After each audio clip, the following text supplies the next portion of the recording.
This is going to be all the pre-roll videos, and then I'll count you down. Okay.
All right. Thank everybody for tuning in to Real Talk. Mayor Dr. Larry Wallace is in the house once again to join me for some real talk, some smooth talk today. Nah, no smooth talk. Stuff that we like to kick it about and talk about and allow you guys to come on in and hear some real things about your mayor. The questions that you may have had over the course of the last month since our last session. So we want to thank you guys for tuning in with us on tonight. I think first, before we start, just one, my apologies for the delay. We had a panel with the Stanford Law School talking about reform and defund. Their graduates invited us for the city of Maynard to talk about how we have been making decisions and improving things here within our city as part of their case studies, so to say. And then again, as you can see, we're at a different type of a venue, doing it at Casa Garcia, but with other people around us, so there's going to be a little bit more noisier than usual, and we'll see if hopefully you all can hear us with no issue. Hopefully. If not, put in your earphones, because you may not want to miss these answers he has for us tonight. And we want to thank Casa Garcia for hosting us tonight as well with the venue. But Mayor, Okay. one question All right. that we got to start There's with. one. That we have to start with. Okay. How do you see yourself? And I say that because we get so many people that talk about your arrogance. Okay. And I've had it said about me a lot of times, but truthfully, it's the fact that I'm confident. Mm-hmm. So would you say that your personality is more confident or arrogant? Interesting. And I mean you to explain that to those, because most of your critics are going to use arrogance. Okay. I could see how I could come off as being arrogant. I could see it. And I know a lot of people never liked me when they first met me. I know some of my council members didn't like me when they first met me. And it's just more of, I'm straight to the point. Yeah. Very candid. I try to be as honest as possible. And sometimes it's not going to be the information people want to hear, or they're not maybe used to it being presented that straight and direct. Yeah. A lot of it really deals with just a lot of my times in the military. And I've had people where times even when I'm asking whether or not am I going to get this type of evaluation, am I going to get promoted, am I going to, get what I need, and people are not being straight with you, and you go for a year, 2 years, thinking people are trying to take care of you or work with you or help you out, to come to find out they had no intention from day one. Yeah. Right?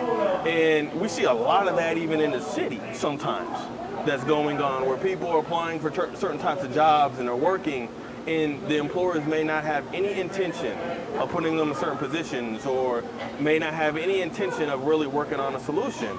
So for me, a lot of it is just, look, I did my time in the military. I did my time where what I said, I had to sugarcoat it, I had to be cautious in the way I said it, because it could impact my next career assignment, right, my promotion, or whatever it may be. Well, in this situation, my job is to take care of the city. Yeah. And again, I've always said it, not one individual, not 5 individuals, not 10 individuals. I help them, but what I'm supposed to do is supposed to analyze and make decisions that are in the best interest of the city. Right. And there is going to be a piece where a lot of the questions that are being asked are things that have been addressed before. And sometimes it can get frustrating, like it does for anybody. Right. When you're trying to focus on other things that are being asked that need to occur, but you have to slow down and stop and focus on things that you've already addressed before. Yeah. Right? And for me, it's more or less just saying, boom, you said it this way, or you asked this, I'm giving you the response to how you asked and the way you said it, right? You may or may not like the way that I presented it, or that I told you to go to city council, go to city hall, or to go to this individual, that's not my area of providing support or assistance, or even if I may have done some reading before I started talking about something that might have been your area of operating, right? At the end of the day, what I'm trying to do, both locally and regionally, is saying, if we have not utilized the role of the mayor and council in a way that it needs to be utilized now, that's going to come with a change. And people will automatically have the old way of things being done, the old way of engaging. And a lot of the programs, services that we've been fortunate to bring in have come from pushing the envelope, for calling people's bluff, for telling people you're not doing this, or highlighting and saying, based upon this policy or this document, you're supposed to provide this. We're not, putting people accountability. Right. And so for me, it's more of accountability. And I've said this with council, I've said this with City Hall, that there's friendship and then there's doing the job. And I can like you and I can love you and all those different types of things, and love you as in a friend or whatever like that. But if your organization or you or whatever is not doing what you said you're going to do, then I can't allow that to hinder what we need to do as a city. Right. And if you don't like that, and if I tell you this is what we're hoping for, this is what we're expecting, and you don't meet that, and I come back to you and say, well, compared to these other entities or these other things, this is what's going on. Or I get that you're frustrated with how city things are going on, but if you read this policy or this doctrine, I'm just speaking from how we have to operate and trying to give it as straight as possible to the individual. If it comes off arrogant, my apologies. But again, there are certain things I said I was going to do when I came into office, and there are certain things I said I wasn't going to do. And one of the things I'm not going to do is I don't want to have to, in a sense, fake playing nice, right? Okay. I feel I'd rather you respect the information I'm giving to you, whether you like it or not, right? As you can hate me, but if you at least respect what I'm trying to do and understand it's coming from a good place for a good intention, that's what I care about. There's some folks that's going to push that envelope, though. And, whether, no matter how confident you are, no matter how arrogant you may seem, it's some folks that's gonna push that. And I'm going to tell you, I'll say this from experience, for me. Nothing that you're the leader of wants you to be this coward leader. Right? True. I mean, nothing. Right. You know, whether it's church, city, you know, military. Yeah. You can't be a coward leader. You can't be somebody that can seem like you're being manipulated by somebody else. Right. Right? No, when I said this, that's what I meant. Right. And I don't need to counsel with nobody. That's what I said. You know what I mean? No, I don't have to go back and tell you, I'll get back with you for this answer or that answer. If you need a definite decision from me, I can make it right now. So I would say, at least for me in a sense here, confident in a sense of I have leadership experiences and points of unfortunate decision making that I've had to do in my past that allows me to make better informed analysis. By any means, you can ask council, you can ask certain members in other organizations, you can even ask City Hall. I'm always seeking their input to either confirm what I may be assuming or to actually help develop the plan, right? But my confidence piece is things like the U.S. Order of Presidents, which says by governance and protocol where the mayor is out of the 100 different people that are on that list. And then what that means significantly as far as reaching out to do programs and services and to advocate. And knowing that based upon this document, that means I should be operating in a certain way. That means I should be informing other individuals what they should be expecting from someone that is a mayor, whether it's this city or another city. You know, so I have those things. I'm looking at what the state code is for political subdivisions and how they're supposed to operate. The policies and ordinances, but we got so many different ordinances and so many different policies, I have to rely on City Hall to inform me and make sure what I'm thinking, what I'm interpreting is correct, right?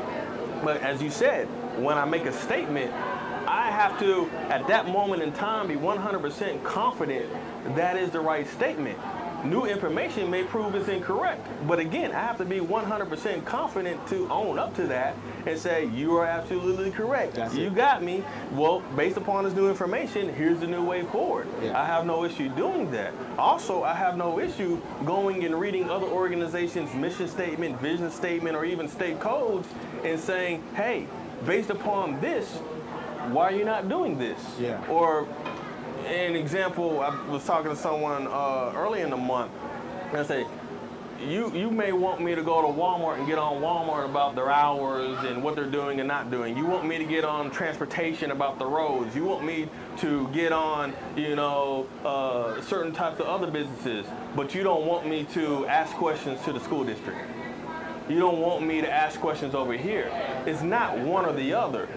City council and the mayor has to have an understanding of what's going on with anything and everything that's within the city, and especially anything that's outside the city that's going to have a positive or negative effect on the city. It doesn't mean that we're managing and operating it and dictating it. It means we're asking and we're inquiring and we're giving our recommendations or suggestions. They take it or leave it. They're their own entity. That's right. But if we don't help and we don't assist, we don't provide based upon that governance level, our assistance, our support. And if we don't get best informed and go out with confidence, and sometimes when people don't want to do what they should do because that's their job or that's what they're being paid to do, to have that stint of arrogance, to be able to say, no, I know what you're supposed to be doing. We know what you're supposed to be doing. Why are you not doing this, right? There is a thin line on the arrogance piece, but I think it comes down to is, as you said, as a leader, when does the leader know when to have that hint of arrogance when you may potentially be getting mocked or disrespected? But then also showing and exhibiting that level of confidence so that you get wins and collaboration and joint work, right? But you can't have either one if you, don't have leadership experiences to lean on that says, I've been in that complicated place before, so I'm confident when I did it this way, I failed or I was successful, I'm confident I can go there again and do it. I may not be explaining it right, but... No, well, my follow-up to that would be, we got an election coming up, obviously, and you have 3 seats in your city council that's being full. One is obviously vacant, right? Yeah. And so that means you have 2 incumbents that decided they didn't want to go. Right. Would that be a reflection of you? Because they don't want to run again, they don't want to work with you? You really feel like that? I mean, I asked that question. I said, dang, y'all don't want to work with me? Yeah. I mean, I asked that question, but I think it comes down to the point of, if that's the case, did they say that to me? Or to someone that's going to tell me that? So that I can potentially analyze how I'm operating and figure out how I need to adjust, right? Just like anybody else, if you don't inform them on things and be very transparent and open and honest and give them the opportunity to change, then they can't change, Absolutely. right? Nobody has relayed that to me. And I'm just being honest, nobody has relayed that to me. As far as I know, we're working good as a team. The 2 individuals have their own other reasons of why they decided not to run, right? I'm not going to speak their personal business what they have business-wise or what they have other way. And, you know, it's the same thing as some people may say, hey, what's up with the mics and stuff that are not working in the chambers? Well, you're not on council, you're not in City Hall to understand what's been going on, or even some of the employees that deal with that may have some other things that are going on that is delaying the process. Right. But it's not on us. Yes, we want to be transparent, but do you want someone to highlight what you may have going on personally, even though it may be showing up a little bit negatively in the eyes of the community? Absolutely. Right? There's got to be some type of protection and respect in that regard. But, you know, I would also have to say this too, when you're talking about the confidence piece and the arrogance piece, how we've been moving forward, if they decided that how we're operating and what we're doing doesn't align with what they want to do, then I understand. We all came into office and we all will stay in office or will leave out of office based upon who we want to work with, based upon where the city is going and the decisions that are being made. And that can change, especially when you're talking about every 2 years, that can change every year. Right. Because half of the council is changing out. Yeah, that's my point. And basically the ones that are changing, you actually worked in council with, am I right? So they know you. And that was the reason for the question.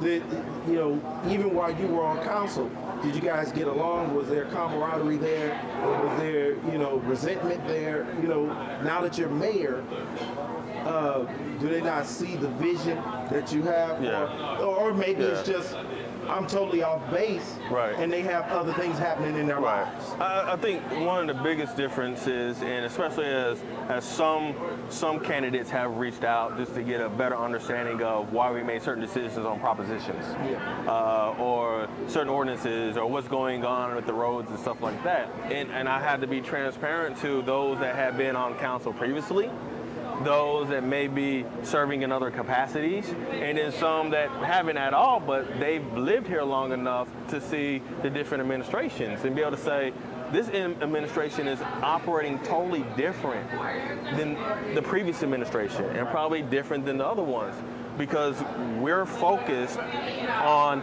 the economic development stuff, implementing certain types of structure that is more economic focused, right? In trying to do certain balances between downtown and the other portions.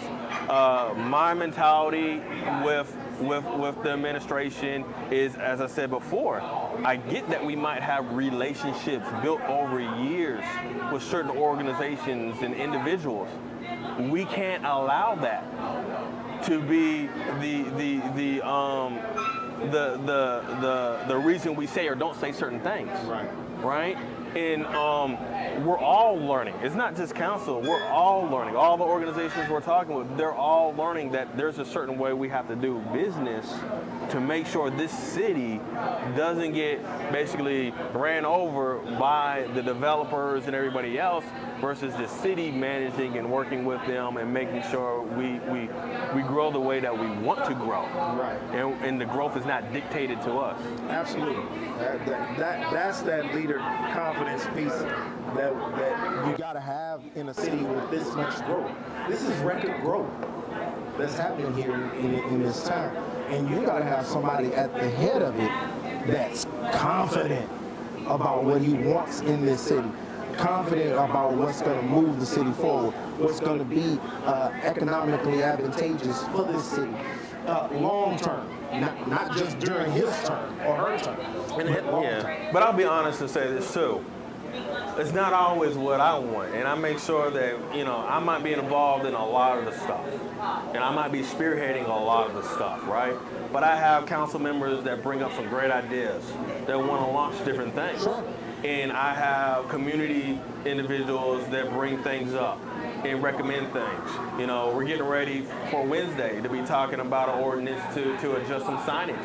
That came from sitting down with a group of businesses, right? Yes. But I'm advocating based upon good ideas, good recommendations that have been vetted with City Hall or another entity, whether it's the school district or something, right?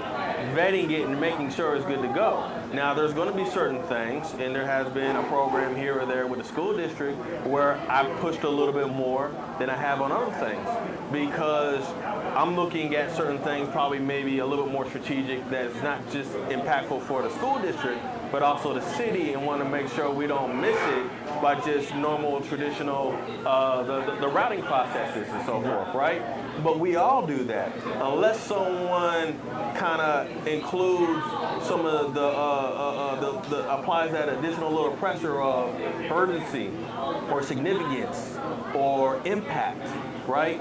We may execute it as we normally do and potentially miss a key window of opportunity, right? So is it arrogance? Is it confidence? Confident in knowing that there's a great opportunity. Arrogance probably in knowing of saying, all right, me calling or me pushing it versus a council member or versus City Hall or versus someone else, hopefully will bring it up to a more noticeable level or create greater attention to it, right? But again, it's knowing your role, knowing where you fit in the puzzle, and utilizing that as best as possible. Absolutely. So you mentioned the school district. How closely or how much influence do you have as mayor or parent over the school district? I think as much input, insight, advice giving as the administration and the board wants me to have, right? It's almost kind of like you can have someone that's a senior individual call you, you're going to answer their call, and all of a sudden they're going to give you your recommendations, and you hang up like, I ain't about to do nothing. Right? It's the same way here. Some or more open. And I think for the pieces is one of those pieces of, again, there's certain contacts, there's certain people I can reach out to, there's certain organizations I can reach out to, there's certain discussions that I might be able to have to easier or quicker than other organizations. Especially if I know that's an area of need, right? But it's up to those organizations to want to utilize the tool to their advantage, right? And what I've tried to do, even under Avery's administration, was anything that I've heard, whether it was through little birdies, whether it was informal consensus of information, was to leader give a heads up and say, hey, this is what I heard, or this is what's going on, or I'm seeing this. You may want to look into it. or I know that you're getting ready to do an announcement on this, or push that. You might want to push it out quicker, right? And you know that as a leader, that's what you're supposed to have, that bond as one leader to another, to help make sure that we don't trip over ourselves, right? Or that certain things that are related to us may be vetted and cleaned up and stuff, and we don't get the real true situation. Right. And that's what, if anything, that's what I try to do. Well, that's good. That's what a good leader is supposed to do. You should have him on speed dial. He should have you on speed dial for different things that is going on to get advice on. Because once you're at a certain level, there's nobody else to go to. You know what I mean? Yeah. There's who am I going to ask if I'm running this church the right way, or if I'm running this city the right? I got to have peers to keep me in check. So I don't get too big headed. Right. So I'll tell you this, right? And this is the piece of it. Like, okay, so the whole situation happened with the investigation stuff, right? And supposed to have a monitor for TEA, right? Well, that's going to have a positive or negative impact on the city. Sure. And most people say, how? Well, if I'm getting calls from Austin, especially elected officials, and from Pflugerville, and others say, hey, what's going on? What does this mean, right? Those are the types of things that we engage with. And so we're in our right to call TEA and say, hey, what's going on? What is this? What does it mean? What's going to occur? So we have situational awareness, so when you or the community asks us, we're speaking from an informed situation. Absolutely. Right? And sometimes that dialogue will happen with the actual organization, and sometimes it doesn't, right? But again, if you're trying to make sure you fully understand the situation, and then as what I usually do, what is my role in this? Right. What can the city do to help and to assist? Right? Because that organization is a part of the city. Yeah. We don't own it, but it's a part of the city. It's a big part. So what is our role? What do we need to do? How can we help? How can we assist the school district, as well as what the outcome that TEA is trying to get, right? And so they explain, okay, the monitor is going to be doing this and doing that, and if there's other things that you think we should know that is occurring positively, negatively, whatever it is, work with that monitor as well as the superintendent and the board, because it's a group effort. Right. What we do on the city side impacts how the school district looks. What the school district does impacts how the city looks. That's right. Right? So it has to be that working relationship. I mean, before I even supported Avery in the effort to retain him during the COVID situation, I called TEA and said, hey, what's the situation?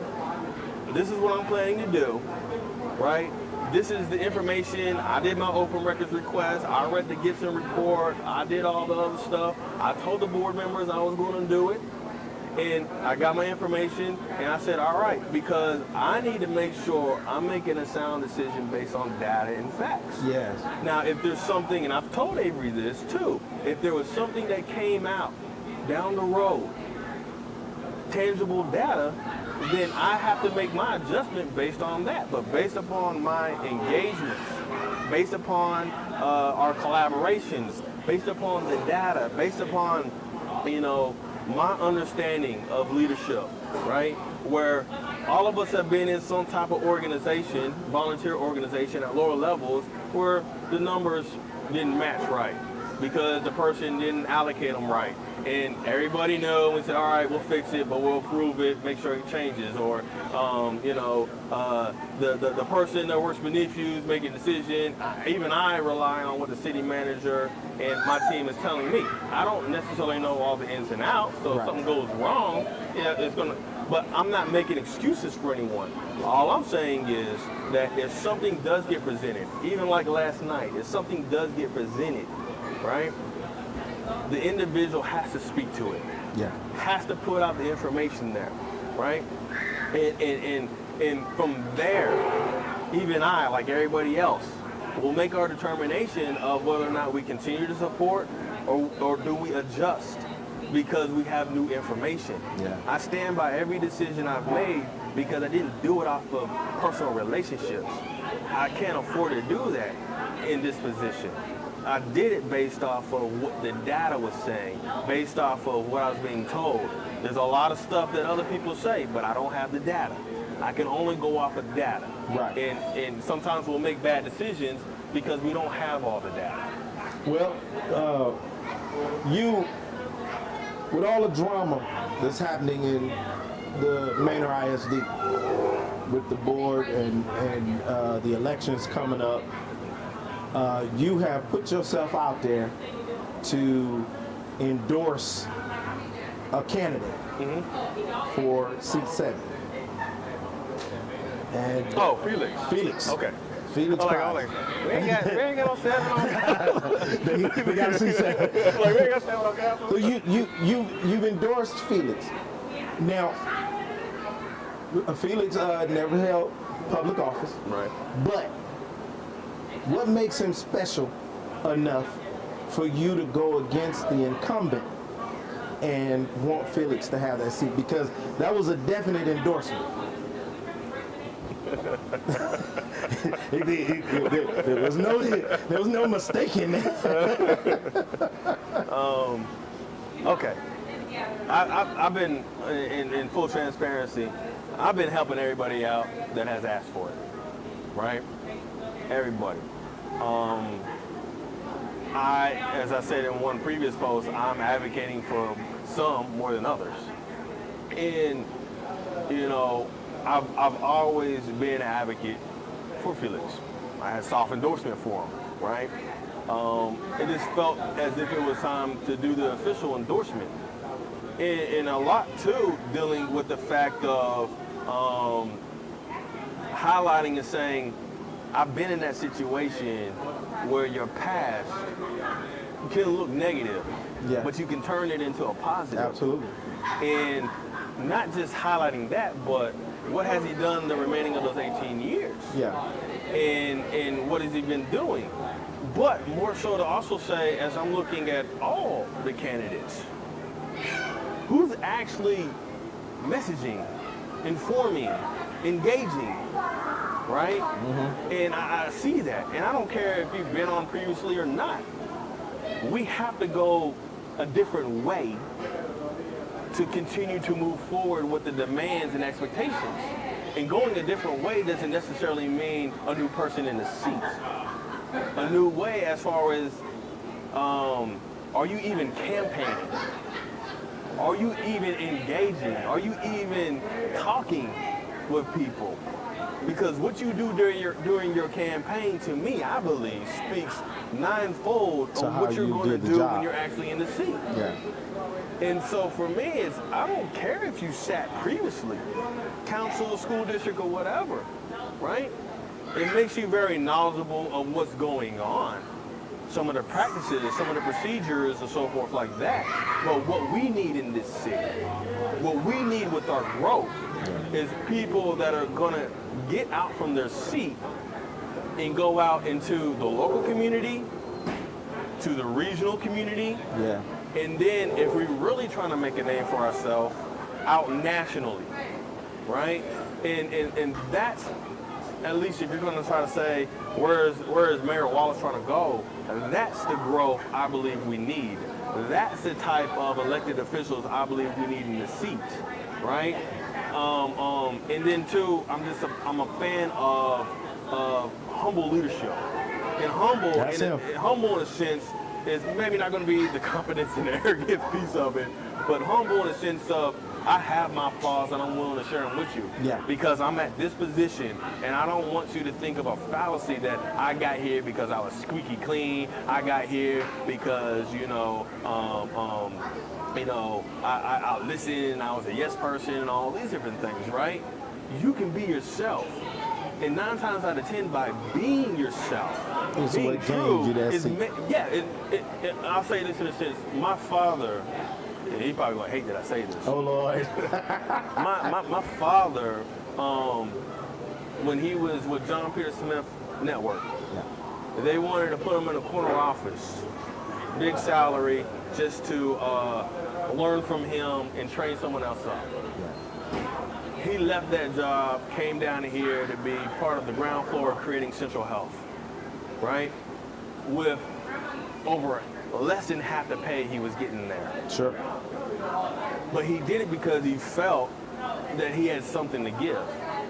And the decisions and the things that he's done, and I think one of the reasons a lot of people respect him is he always made decisions based off of what the community was asking for. Yeah. Not necessarily what was in the best interest of county people or Austin Big elected box, officials. Or what was going to help get the approval of the next budget. Right. And what that did was it enabled real impact to occur because he had the people's voice, Yeah. right? Yeah. The people's voice. And in this sense, the individuals that are going out speaking and talking, I believe they're garnering the people's voice, and that's going to give them an even stronger voice in voting when they're sitting on that dais, because people know they're talking exactly for the people and advocating for things that people want. I don't think that's a doubt with Felix at all. I love him myself. I've done a couple interviews with him, fell in love with him, you know. So when you made the endorsement, I was like, oh wow, that's it. That's it. That's what that was supposed to be. You know, he's got this. As a matter of fact, I text him after I saw, you know, all the drama that was going on, and just to console him a bit, and let him know, as a leader, you know, especially you running for a leader in a community that's growing like this, you're gonna get attacked. You're gonna get attacked by everybody.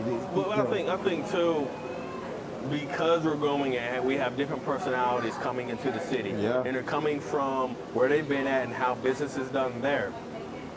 I also have to utilize these opportunities to say, that's not how we play games here. Absolutely. That's not how we want to play games here. Absolutely. And we will try to slow that down as much as possible. So that comment was more 2 or 3-fold in the effort of you're trying to highlight something that should not be pulled from way in the past when you have 18 years. That's not the direction we're going. That. Absolutely. 2, we're not about this. We're doing more campaigning stuff. We're doing more engaging with the community, but the negative attacking, that's, you know, we didn't even do that last year with us three mayoral candidates. Sure didn't. Right? Sure didn't. If in my piece of it, if you can't run a campaign or you can't tell your own supporters you're running a certain type of campaign, and it could just be anybody in the community, right? It may not even be associated with that. Again, how do we relay? And that's hopefully what I did in impacting that, is saying, no, that's not how we rolling here. And I was already going to support them. You just made me come out Yeah. and say I was going to support them. Yeah. Because we're not playing that. And I'm going to let you know, either I knew about it, I didn't know about it, it don't even matter to me, right? You talked about how the relationship you had with Dr. Avery as superintendent. Mm-hmm. Is he somebody that you would endorse for this particular seat that he's running for? And I preface this question based on this. Mm-hmm. He's running against the only other educator on the board. Yeah. Do you support him in his race, and do you support that decision?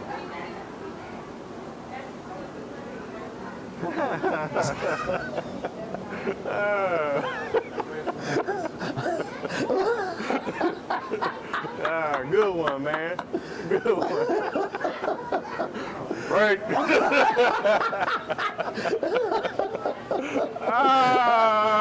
Bro. Oh, man. I knew he was going to get me on one of these.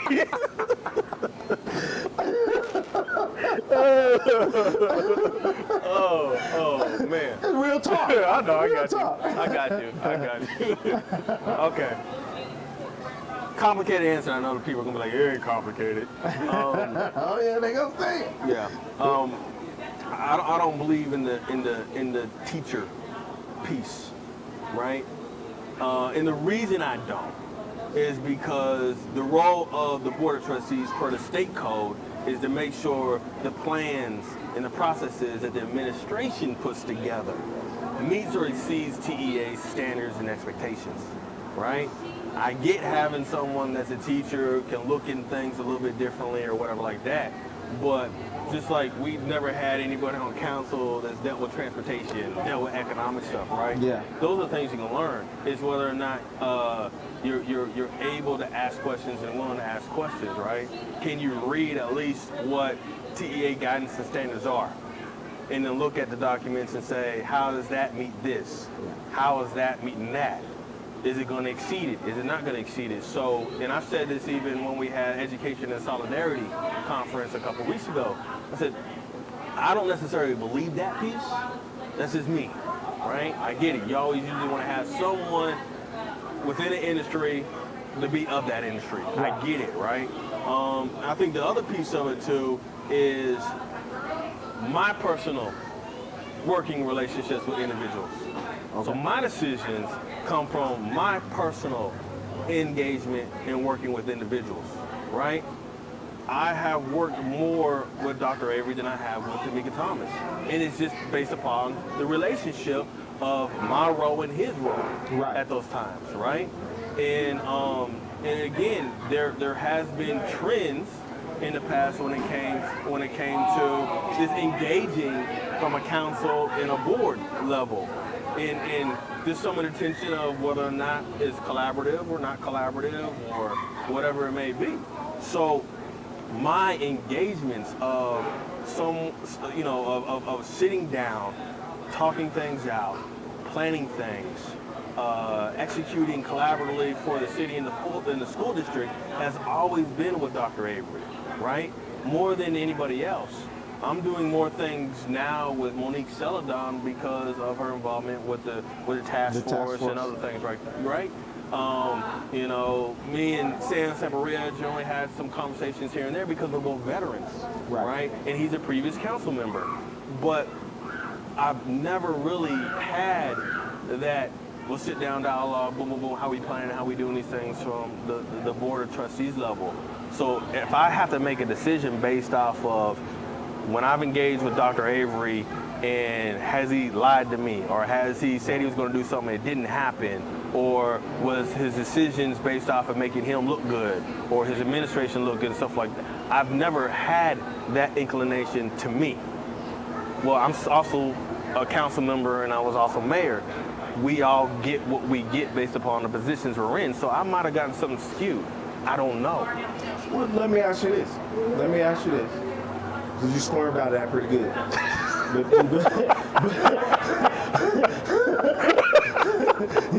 You scoring pretty good. They gonna let you out.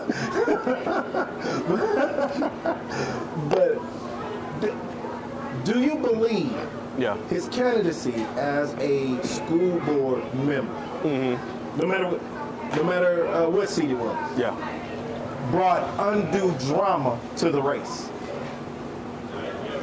Undue drama. What do you mean by unnecessary drama? Seeing as how he left, seeing as how his wife stepped out there on social media, seeing as how the investigations and the allegations. I will say this, right? And I can't speak for other people. Absolutely. Right? I cannot speak for other people. It's their story to tell. And I mean their story as in everybody that's involved. I may know a little bit more than some, right? But if there are issues, if there are legitimate reasons, then put it out there. If you can't put it out there, and if you don't put it out there, and you're only hinting about it, or insinuating about it, right? For me, and the way I vote, as just an individual in general, not even as mayor, right? I go off of data and facts. Unfortunately, again, if I don't have all the data and facts, I may be prone to making a wrong decision. But when it comes down to it, especially electing your elected officials, when it comes down to making decisions, right? You have to trust your intuition, you have to trust your feelings, and you have to trust the data. I don't care what anybody else tells me, right? I don't care. You shouldn't, right? And so if I'm going to vote for one over the other, I have to go with the one that I know more than the other. I may not like the way the board is operating. I may like the way the board is operating or the way it's going or not going or whatever like it is. But I have to make a vote based upon who I've worked with and the things they've done and the way I've seen it. And it may not be the same as my wife who's a teacher at the middle school. It may not be the same as other residents and non-residents of the city. It may not be the same as other administration within the school district or board members. I didn't have that relationship. I didn't have that experience. 16 or however many thousand people that are within the school district footprint. You cannot and you should not allow 3, 4, or 5 people to determine how you're going to vote. You need to take the data and the information and your engagements and the people, and if anything, the people you really, really, truly know and understand how they come to making decisions and include that into your whole assessment, right? Right. Because, you know, there is a lot of stuff that goes on. Anything that someone's talking about executive session, the whole intent of executive session is to be honest and transparent, not an open format. There are things we even talk about in council, right? I don't agree with this don't mean this, I won't stand for this or whatever, right? Well, man, you might even be cussing at each other in there, I don't know, right? But the whole intent of executive session is to be able to do that when it's not on the record. Right. And then you come out and you vote and you all move forward with that vote. That without executive session, there could be no other time that there's a quorum where everybody can come together and talk about a topic and talk about it and really truly flesh out where everybody stands on something without it being on the record when you're still trying to figure something out, right? And to be able to say everything needs to be transparent, do you want everything in your life to be on the record? Even the things you're thinking through? Even the things that you have a certain opinion, but you haven't got all the information, and that point in time is to get all the information, right? So, I don't know, I'm going off on a little tangent, but... That's all right, that's all right. Hey, this is what this is, right? So that's the school board piece. I want to get into your business, which is the city council piece. City council, you made another endorsement there. Yeah. And pretty definite endorsement. Okay. For Ann Weir. Beautiful woman. Yeah, actually, you worked with her on council before. Yeah. So it's not that odd that you would endorse her if you guys enjoy working together. So that's not the screamer here. The screamer is what's so special about her? What's so special is what we're looking at this across the board, right? And it's as I and you know, sometimes we talk across council and you know, not in a quorum, is being in the seat and knowing the red tape, knowing the policies, the ordinances, the state laws of how we need to operate, how we need to navigate, knowing how external entities and even internal entities are watching us, right? and determining whether or not they want to do business with us, right? And we all do this. We go to a store, if the customer service isn't good, then we say, oh, I'm never going there again, right? Or a conversation starts to start talking about the bad service of that business. It's the same way for elected officials. We represent the city. And so I'm looking at also the different campaigns that are going on and what's being said, how it's being said, the engagements with the community, with other individuals, and then more importantly too, who's reaching out to have a better understanding of what has been already decided and why, and how they can play a role in making sure what we do going forward is as best as possible, right? And so far from council, 3 people have reached out: Ann, Jacob, and Jean, right? I've talked to Sonia a couple of times, but I'm looking at that. I'm assessing that. It lets me know how they're going to be involved in where their mindset is, in where their desire and effort on the team is going to be, right? And whether or not they're going to talk with the team or they're going to be out here in left field kind of just doing their own thing, right? I'm evaluating all of that. And so my endorsements are being done in that aspect. I was already going to endorse Ann. I was going to do it the next week. I was going to do it a week later. Right. I just ended up doing it a week earlier. You guys work together, so that, that's not a big mystery. You know what I mean?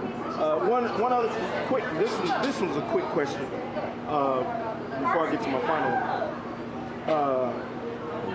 one. Sonia Wallace and Mayor Wallace, are they related? No. Not whatsoever. No, whatsoever. Down the line, that. No. Just wanted to make sure that was clear to everybody. They wasn't thinking that we were collaborating a family on. So. Nope. Now my final question has to do with the video. Yeah. The liquor bottle video. And had you been sipping before you... I was actually in the bed laying down, and I always scroll through social media and the different pages and stuff, right? So I ended up... birthday. I'm pause real quick. Let him do the birthday. Yeah, we let him do Kendall. Let's sing happy birthday to Kendall. Oh, yeah. Sorry, y'all. We're going to sing happy birthday. How old are you? 8. 8. Kendall just turned 8 today. We're going to sing happy birthday with cha-cha-cha. You ready? 1, 2, 3. Happy birthday to you, cha-cha-cha. Happy birthday to you, cha-cha-cha. Happy birthday, dear Kendall. Happy birthday to you, cha-cha-cha. Happy birthday, baby. Yeah. No, I was laying down watching. I was laying down. I think I just got done watching TV, and I was scrolling through as I usually do, and I saw a post, and the post was insinuating on a personal side, and not where I would normally just leave something alone from just not liking whatever I was doing as mayor role responsibility, but almost, I don't know, I mean, some say it was, I say to me, was on the line, at least for me, was on the line of trying to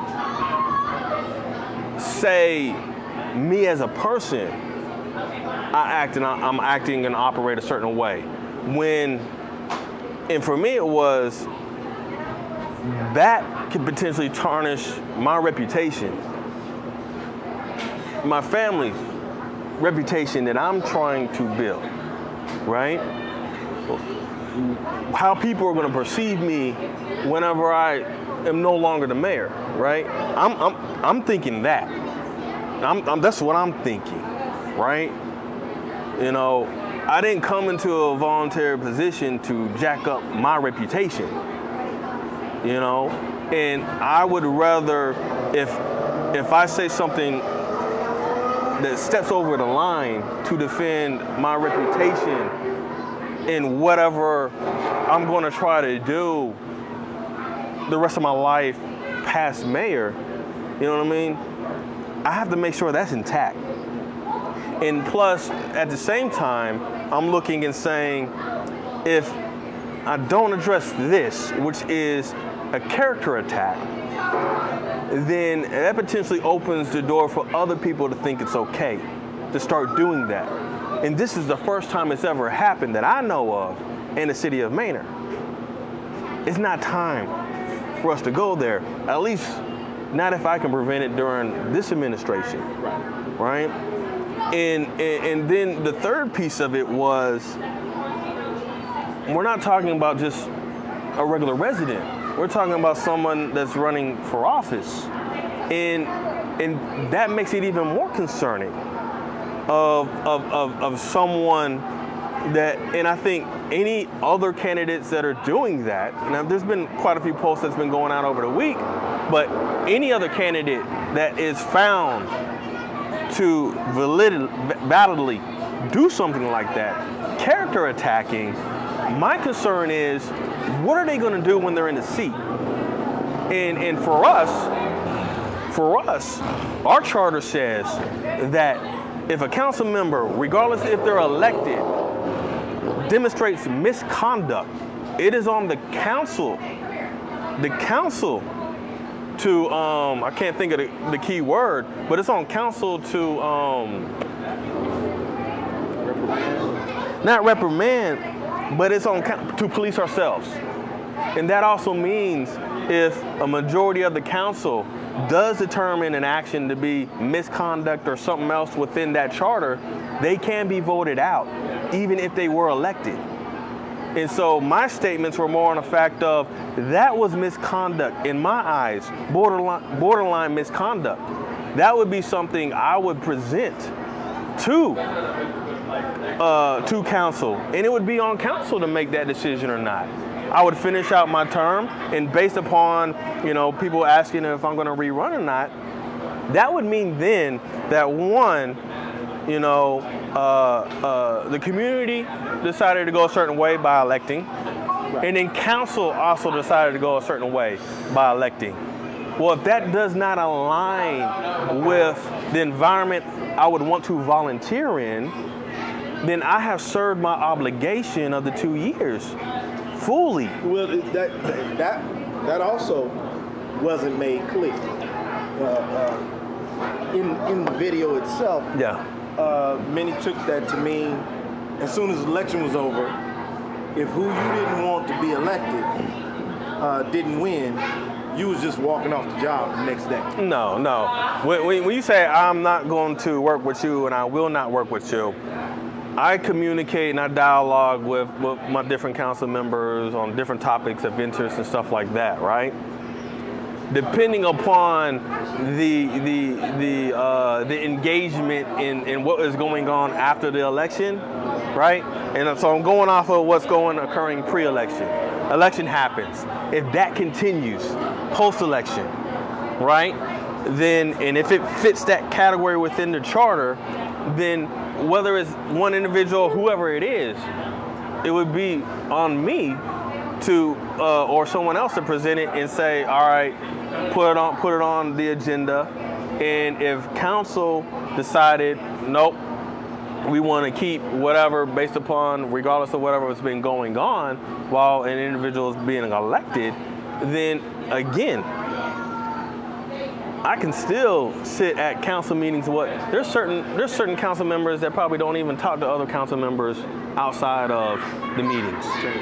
right? There's probably certain board of trustee members that don't talk to other board of trustee members outside of the meetings, right?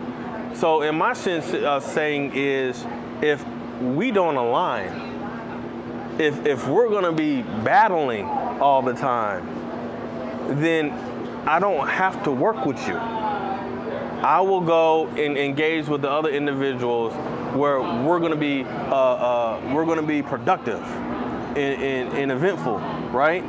Because I'm not volunteering my time to fight with people, just to fight, right? You know, I could be spending time with my wife, my kids, or doing something else, right? So, yeah, I would.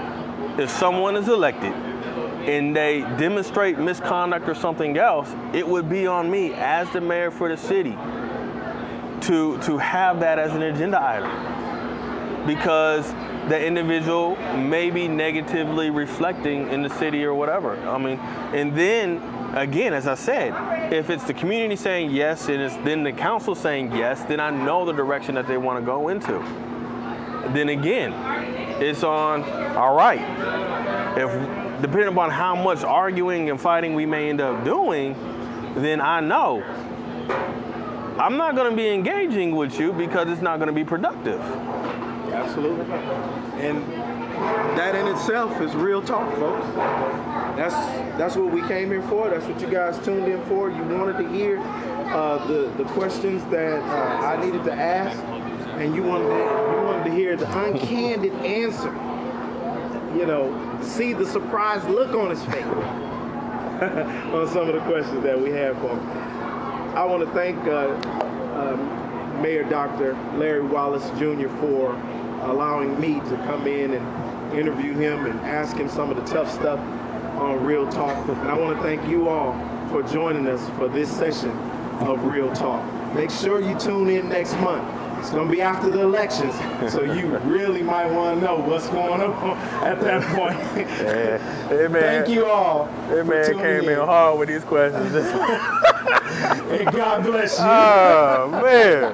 That give me no wiggle room. Let's see you next month, y'all.